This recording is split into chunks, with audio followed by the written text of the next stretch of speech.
T-minus 10, 9, 8, 7, 6. We go for main engine start. We have main engine start and ignition and liftoff. Liftoff of STS-7 and America's first woman astronaut. And the shuttle has cleared the tower.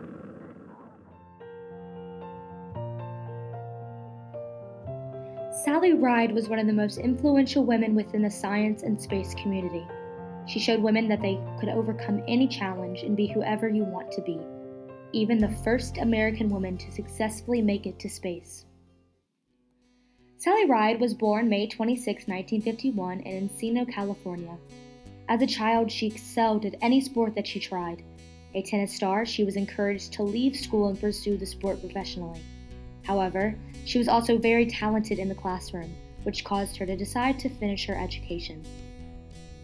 Following this decision, she received a scholarship to attend the prestigious all-girls Westlake High School in Los Angeles. Following graduation, she attended Swarthmore College in 1968, but after 3 semesters, she quit in order to commit to playing tennis. After 2 years, she realized that she did not have the ability to go pro and decided to go back to college, only this time attending Stanford University. She double majored in physics and English and went on to get her master's and a doctorate in astrophysics. While Sally was finishing her PhD in physics at Stanford University, she saw an article in the student newspaper saying that NASA was seeking astronaut candidates and that for the first time ever, women could apply. She was one of 8,000 people to apply, one of 208 finalists, and one of 35 people to be selected by NASA to become a candidate for their astronaut program. Sally was one of 6 women chosen, along with 29 men.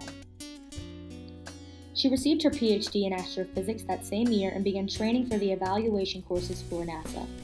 By the summer of 1979, Sally Ride had completed her astronaut training, which included parachute jumping, water survival, radio communications, and flying jets. She also received a pilot's license and then became eligible for an assignment as a mission specialist in the U.S. Space Shuttle program. During the next 4 years, Sally would prepare for her first assignment on the mission S2S-7 aboard the Space Shuttle Challenger. Along with hours of in-classroom instruction and learning every aspect of the shuttle, she also logged numerous hours in the shuttle simulator. She helped develop the remote manipulator system, a robotic arm, and became proficient at its use. Ride was the communications officer, relaying messages from Mission Control to the Space Shuttle crew of the Columbia for the second mission, S2S-2 in 1981, and again for the S2S-3 mission in 1982. Also, in 1982, she married fellow astronaut Steve Hawley. After 6 years of being with NASA, Sally retired in 1987 and became a professor at the University of California. She then started to look for ways to help women and girls who wanted to study science and mathematics. She came up with the idea for NASA's EarthCam project. EarthCam lets middle school students take pictures of Earth using a camera on the International Space Station and then study them. In 2001, Sally Ride founded Sally Ride Science to support and encourage young girls to study sciences. Until her death on July 23, 2012, from a long battle with pancreatic cancer, Sally Ride continued to help students, especially girls, study science and mathematics. She wrote science books and other things for students and teachers. She also worked with science programs and festivals around the United States. In 2003, Sally Ride was added to the Astronaut Hall of Fame. The Astronaut Hall of Fame honors astronauts for their hard and dedicated work.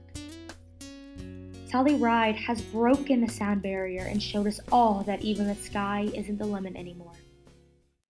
It's a real experience and the experience of a lifetime to be able to fly in space and fly aboard the space shuttle. And I have to admit that I'm more excited about that opportunity than I am about being the, as you say, a footnote in history.